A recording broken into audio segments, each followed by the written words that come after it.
sou neurologista. Vou falar hoje um pouco sobre o lecanemab, um novo tratamento aprovado pela Anvisa agora no final de 2025 para o tratamento da doença de Alzheimer e que tem essa perspectiva de mudar a progressão da doença. Então, antes a gente precisa contextualizar um pouquinho sobre a doença de Alzheimer. A gente sabe que é uma doença neurodegenerativa, ou seja, uma doença neurológica progressiva e até o momento irreversível, sem uma cura. É a forma mais prevalente de demência. Se você pegar aí pacientes com demência acima de 65 anos de idade, eles vão ter doença de Alzheimer. Então, a cada 3 pacientes com demência, na faixa etária do idoso, 2 são portadores de doença de Alzheimer. No mundo, estima-se que tenham aí 50 milhões de pacientes com a doença. E no Brasil, a gente também tem, você vê aqui no gráfico de prevalência da doença, o Brasil tem uma alta prevalência, tendo aí 750 a 800 casos por cada 100 mil habitantes. E outro contexto que faz relevante esse assunto de hoje é sobre o tratamento da doença. Até antes de 2020, o que nós temos é a chamada era pré-monoclonais, que atuavam através aí de regulação de neurotransmissores para tentar ajudar naquilo que já foi ocasionado pela doença. Já aconteceu morte neuronal, já tem falta de acetilcolina, tem excesso de neurotransmissores excitatórios tóxicos. Então, remédios como a donepezila e a memantina atuam aí de uma maneira meio tapa-buraco, por vias alternativas, para compensar o estrago que já foi feito. Então, não são tratamentos aí tão eficazes na prática clínica, mas era o que a gente não tinha disponível. A partir dos anos 2020 para frente, a gente começou uma nova era do tratamento da doença de Alzheimer, com os chamados anticorpos monoclonais, que se ligam à cascata amiloide.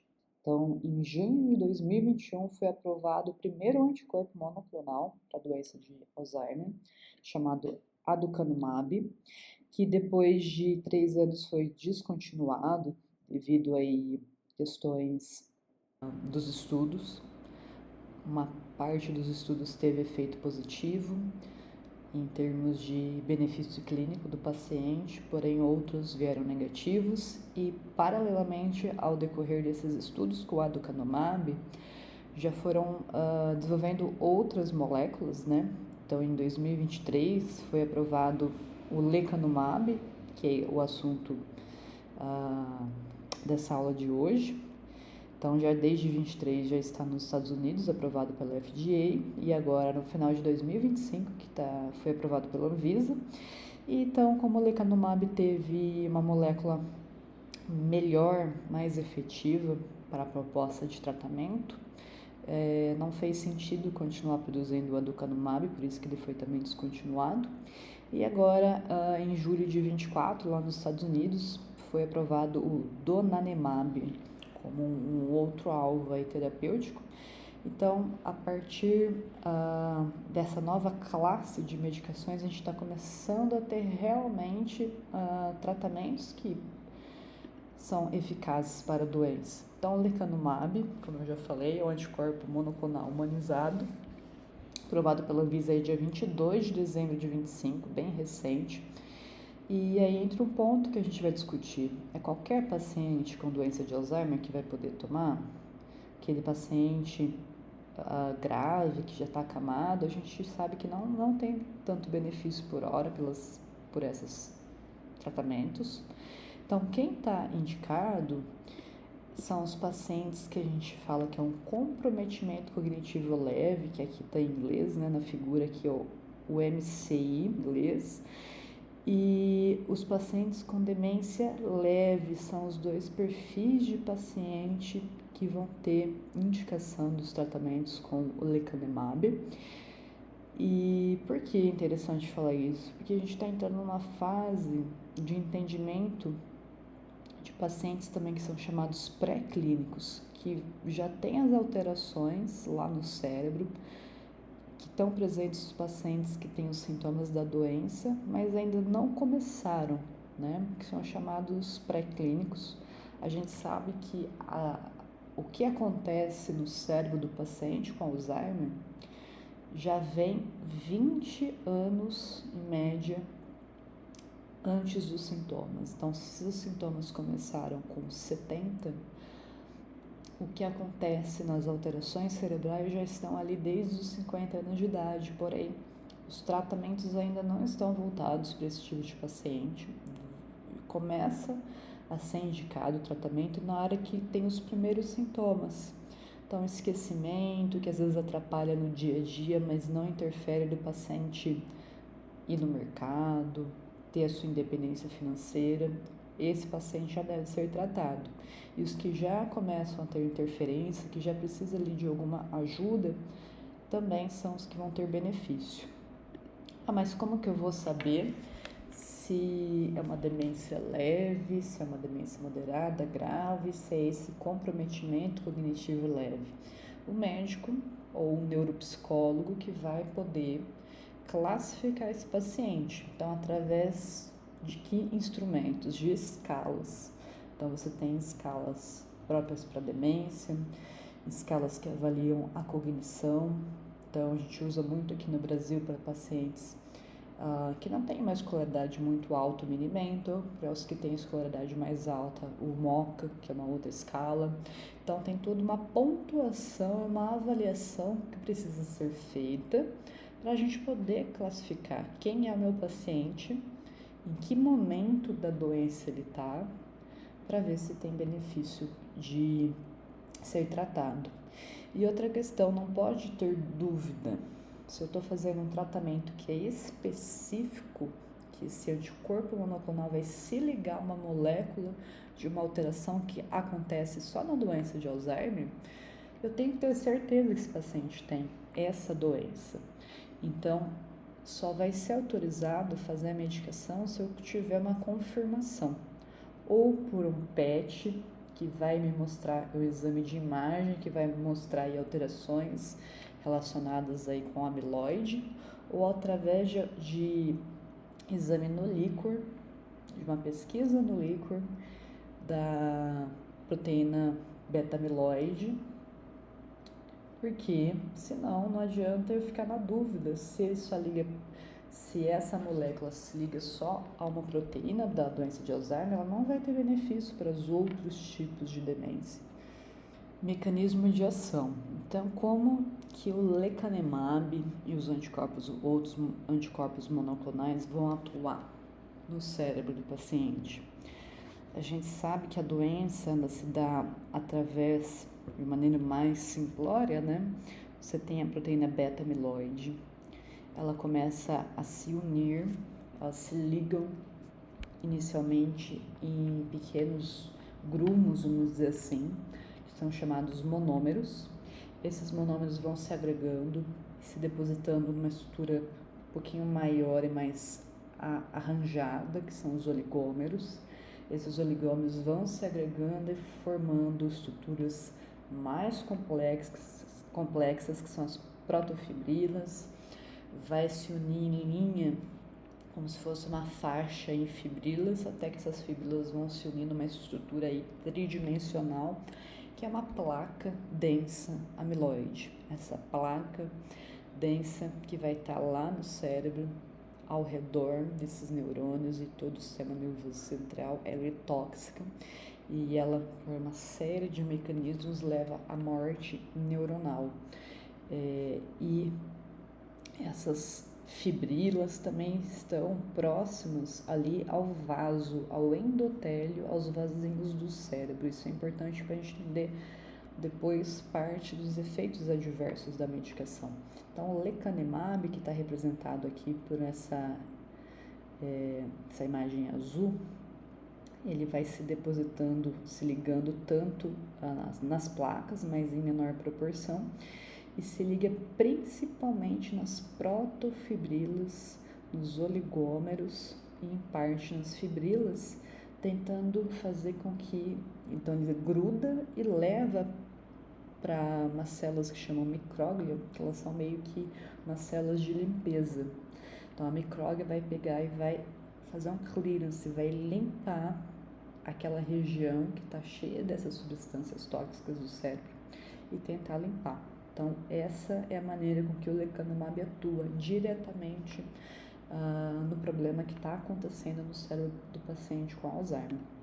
Aqui eu botei uma ilustração para mostrar que esses monoclonais, cada um tem as suas particularidades em relação em que momento ali dessa cascata amiloide, desde o monômero até a placa, em que momento que eles estão atuando. E o lecanemab tem esse diferencial de ele atuar lá naquela estrutura ainda em formação de fita ali nas protofibrilas e em parte também nos oligômeros, mas principalmente nas protofibrilas, em menor proporção na placa. Por isso, o menor efeito também é diverso, que nós vamos conversar mais para frente, de tentar romper a placa já formada. Ok, então, o que a gente tem de dado de literatura, de estudo robusto sobre o efeito dessa medicação? Então, o estudo que ficou aí consolidado, que mostrou os resultados do fármaco, do remédio, é chamado de estudo Clarity AD. Então, foi um estudo grande, fase 3, já com pacientes humanos, né, onde a medicação entrou para ser comparada com placebo. Então, foram aí recrutados nesse estudo 1.795 pacientes. Basicamente, metade usou a medicação e metade usou o placebo. Então, o perfil dos pacientes foram adultos, de 50 a 90 anos, e que tinham aquilo que a gente conversou. Confirmação de que eles tinham a doença de Alzheimer, ou por PET, ou pela dosagem da beta-amiloide do líquor. Agora, já falando sobre a medicação, essa medicação é uma infusão, né, um soro, vamos dizer em aspas, que é feito por peso, então 10 miligramas por quilo é a dose, e essa infusão é feita a cada 2 semanas. E o estudo acompanhou esses pacientes durante 18 meses, 1 ano e meio. E o que foi avaliado, né? Então a gente foi aplicando as escalas. Então a escala principal de demência, que é usada na doença de Alzheimer, que é a escala CDR, foi usada, aplicada tanto nos pacientes que usaram lecanemab quanto nos pacientes que usaram placebo. O que foi visto? Uma redução de 27% no declínio clínico em relação ao placebo. Como assim? Então, você foi aplicando ali a cada 3 meses as escalas, que seria aqui o eixo do X de tempo em meses, e aqui no eixo Y, o quanto que foi aumentando de pontuação. Quanto maior a pontuação, pior o paciente está. Então, aqui seria uma escala de progressão. Quanto mais o paciente vai tendendo a descer aqui o começo do eixo Y, pior o paciente está. Então, você vê que o placebo foi tendo aí uma piora progressiva ao longo do ano e meio de estudo. Mesma coisa o lecanemab, mas você percebe que a linha amarela do tratamento com o lecanemab foi se afastando progressivamente em relação ao placebo, mostrando que há uma piora, mas muito mais lenta em relação a quem não estava usando a medicação. E o que é interessante é que isso também, o que foi visto lá dentro do cérebro. Então, clinicamente, a gente já viu que esses pacientes estavam piorando de maneira muito mais lenta em relação ao placebo e que realmente essa molécula faz aquilo que foi proposto, né? Aqui, mesma coisa, eixo X, o tempo em que foi avaliado, o eixo Y, a mudança de redução de quantidade de placa amiloide no cérebro do paciente. Então, o placebo meio que se manteve estável, tendendo até a aumentar a quantidade de amiloide. E o lecanemab teve uma varredura, uma limpeza significativa ao longo aí de 1 ano e meio de estudo. Também foi visto que nas outras escalas, que são mais indiretas, que avaliam independência do paciente e cognição, o conhecimento, a destreza mental com as atividades do dia a dia, aconteceu a mesma coisa. Houve também progressão da doença, mas de uma maneira mais lenta em relação ao paciente que não tratou. Ou seja, o que dá para a gente falar do lecanemab a partir do estudo Clarity-AD? Que o medicamento ele dá tempo para o paciente. Ele não vai curar o paciente da doença, mas ele vai permitir com que ele tenha maior autonomia ao longo aí dos meses e anos. Então, o que daria para a gente fazer uma analogia, se fosse explicar de maneira mais simples? O que o lecanemab faz? Ele deixa a doença ir mais devagar. Então, se um paciente que não toma nenhum remédio e tem Alzheimer, a doença dele está indo a 100 km por hora, ao tomar o lecanemab, eu daria para falar assim, que agora de 100 vai para 73 km por hora, que foi aquela redução dos 27%. Efeitos adversos. Então, não é uma medicação simples, ela atua lá no sistema nervoso central. Como foi mostrado lá naquela ilustração de como funciona o medicamento, aquela fibrila amiloide, ela está perto dos vasos, então vai ser um remédio que vai estar ali próximo dos vasos finos, dos capilares do sistema nervoso central. Por vezes acaba fazendo uma reação ali inflamatória com edema cerebral e até rompimento de vasos ao mexer ali na placa amiloide, nas fibrilas. Isso acontece até com uma razoável frequência. Mais de 10% dos pacientes vão ter algum desses efeitos relacionados com o amiloide, que é o chamado de ARIA. Então, aqui na imagem da esquerda, está mostrando um paciente que fez um ARIA com edema, com inchaço do cérebro. E no B mostra que é difícil de ver aqui, mas são pequenos pontinhos pretos, são pontos hemorrágicos, seria o ARIA H.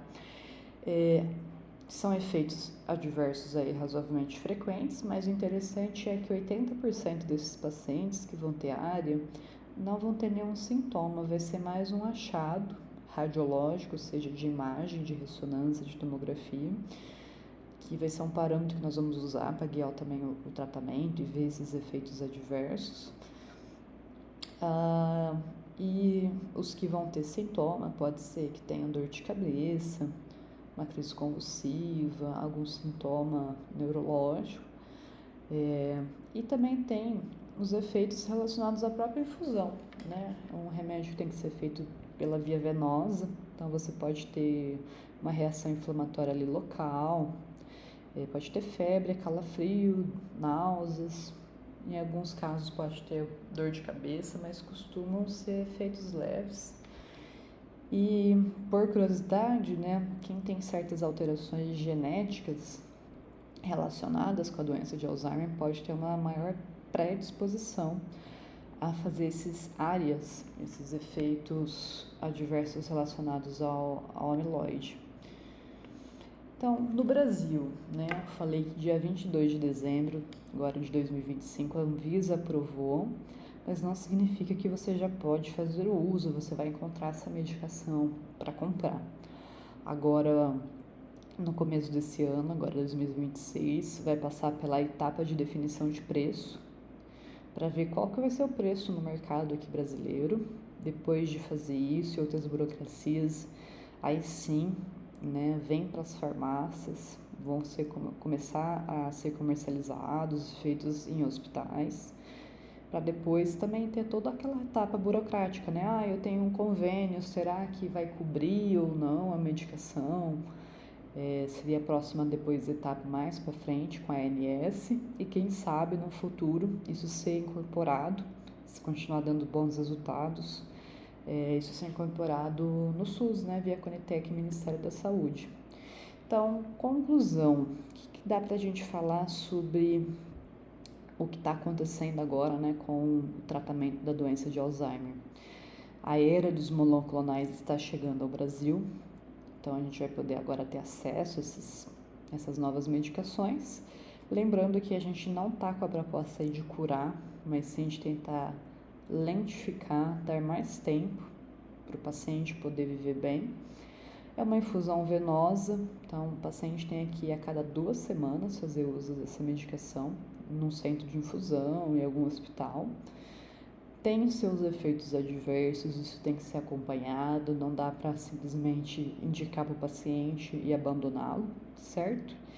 E até o momento, né, dessa aula que eu comecei de 2026, ainda não está em comercialização no nosso país, mas eu acho que nós estamos passando por um momento muito importante, né, na história aí da doença, e eu vejo com muita esperança uma doença tão devastadora que afeta não só o paciente, mas a família, todo o círculo social, ter agora um desfecho melhor. Aqui estão as referências bibliográficas que eu usei para fazer a apresentação de hoje. Agradeço muito se você ficou até o finalzinho dessa aula e me sigam lá no Instagram.